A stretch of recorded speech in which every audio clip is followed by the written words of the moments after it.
guys, welcome back to the Tackle Guys. I'm Alex, and today I'm going to be doing the second episode of my Redstone Tutorial series. And I've loaded this up off of Peaceful because of what I'm going to be doing today. I'm going to be demonstrating a bud switch, telling you how to build it, and showing you, well, not why it works, because I don't actually know why it works, but it does. And this works for PC as well, so if you're watching that, that doesn't really make any difference. Anyway. So, hopefully these signs and stuff aren't going to get too much in the way.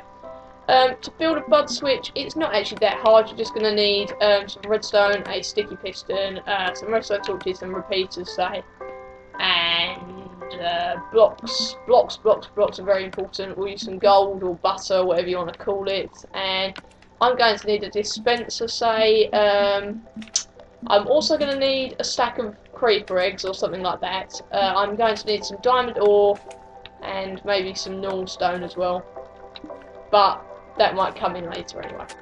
So first of all, I want to actually show you the bud switch. So first thing you've got to do is place a piston like this, and then you've got to put a redstone torch and a redstone torch. Then place your block here, and then out of your block coming this way, and then up here,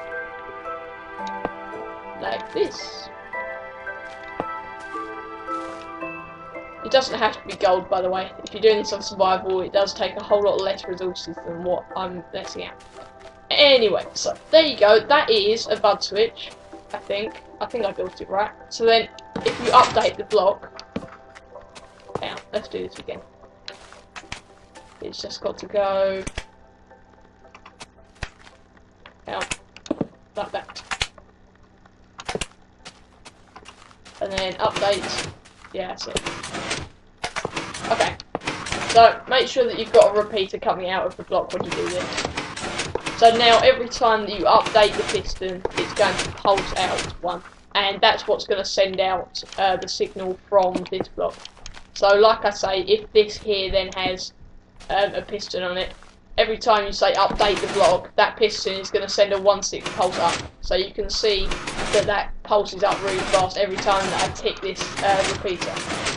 And you could do this like, as I'm going to show you in a minute, with like an ore. If they break the ore, then it will set off a trap. So, yeah. Right. Let's get rid of... Actually, wait, no, I'll just leave that there. If I come over this way a bit, and we start the trap. So, what we're going to need is, obviously, if you're mining in a cave, we're going to have a cave.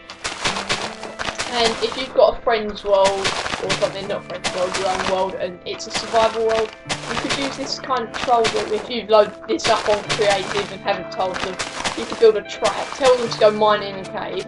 Assuming they're only good at Minecraft, they'll find the diamonds that you planted. Or maybe not planted, maybe they're natural diamonds, but you'll find the diamonds that are there, and you built this behind them. So, yeah. And obviously the creeper eggs, that gives you a hint to as what I'm going to be doing with them. I assume it does anyway. So if we just build out with all this stone over here, you'll probably do this in an actual cave rather than a little shoddy little thing that I'm doing like this, but it doesn't really matter. It's quite good anyway. So bud switches are useful because you can use them for all different sorts of like map building if you're doing like if you're building a map, but you can use them for all sorts of things. So I'll do a 4-block diamond thing. So 1, 2, 3, 4, say, like this. Then I'm going to say that the block here will be where my bud switch is going to be. So all the other ones need to have a block behind them so that if they mine those blocks, then it's not really going to matter. So it's slime, go away. Okay, so now that we've covered all that up and we put the diamonds in, so that looks to me as if that would be like the cave, so. And obviously it would look a whole lot more natural if it was in a cave with like a couple of lava flows and everything, but it doesn't really matter. Anyway, so as I said before, we're going to have to power it from a block above it. You're powering the block above it with redstone like this. and you're just going to build it exactly the same as you did before with 2 redstone torches, your block like this, and then it will come out here like so, and the repeater and the redstone coming out like that. And now every time it will get updated, it will pulse out. And I think that will still work if we go around here and we break down. Right, let's get in a view where we can actually see this thing. Okay, yeah, that still works. So now, when they break this thing, it's going to pulse out here. And we're going to use this to trigger something else that I'm going to show you. A really fast dispenser sort of setup sort of thing. So, if we have, say, we go this way. We have the cliff or the cave, and it's got a roof like this. This is going to be really useful for us because then we can place our dispenser here. Actually, no, I might go one more up than that just to make it a little bit easier, not get the redstone tangled up. So, we've got our cave like this that we built. It doesn't have to be exactly the same because that does look a bit stupid, but oh well. And then we've got a dispenser here. This is going to be the second piece of redstone, so do take note. This is going to be a really fast. You can use this as a flamethrower as well. So I'll show you quickly after I've built this what a flamethrower does as well with this design. So after you've built this along here, put some redstone torches, not in the middle, but on the sides.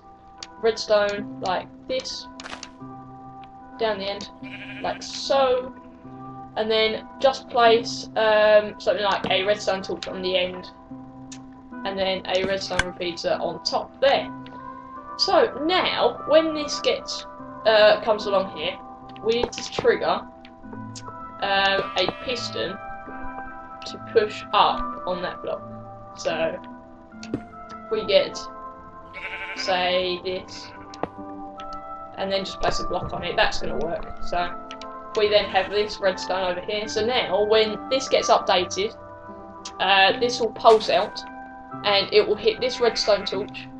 And the fact that this block is over the redstone torch will charge the block. The block will then give charge to this redstone, which will power the piston, which will push the block, which pushes this block, which breaks the redstone torch, which stops this thing from being powered, which will make this do its rapidy thing. And in this dispenser, we're going to put creepers. So, that is, I would say, it done. It's not that much redstone, and it may seem very complicated if you haven't done very much redstone in the past, but yeah, if I just sort of like make this look a bit nicer, like a proper cave, you might want to make the cave that they're building in quite enclosed as well, because as you probably guessed, it's going to drop creepers on them, so if they can't get away from the creepers, then that's probably going to be like the best thing to do. Because if they can't get away, then that would be the funny bit. Just to like see on the message, got blown up by a creeper. That would be quite funny. Anyway, so assuming they've lit up the cave or whatever, you've got the cave like this, all lit up. Oh, they found diamonds. So here's the demonstration. They're gonna have their pick like this. I'm not on survival, so it's probably not gonna work. But they mine. Oh, look, diamonds, diamonds, diamonds, diamonds. What? And then it's going to drop creepers on top. And if it's behind them, obviously they're not really going to be able to go anywhere. And then these creepers are going to go and blow up. Yeah? And as you can see here, this, without the redstone torch on it, is just going to completely rapid fire. Anyway, I can use this same design here just to show you the flamethrower effect that this thing can use. And in Minecraft recently they introduced something called fire charges, and these are pretty cool because these shoot across the map when they're dispensed from a dispenser. So put some inside your dispenser. These, I doubt you'd ever be able to make very many of them on creative, because not creative, survival, from the pure fact that they are like gunpowder and stuff to make, I think. So as you can see there, it just shot out some, and now with this lever, every time I release the lever, it will start shooting out fire. and those will travel for absolutely ages, like down the map. And yeah, let's just follow some of them. Let's go, let's go, let's go, let's go. And they'll just keep going and going and going. And they do quite a lot of destruction if there was a village in the way or something, so. They just stop when they reach the edge of the world, so. Yeah. Well, that's the edge of the world, and they're just hitting the edge of the world now, so. Yeah, they're pretty cool. Anyway, thanks for watching that. That was episode 2. Next episode, I don't actually know what I'm going to do, so just hang around, see what I've got in store next episode, and yeah, I hope it will be as good as this episode or better, whatever. Anyway, thanks guys. This has been Alex from Attacker Guys. See you around. Bye.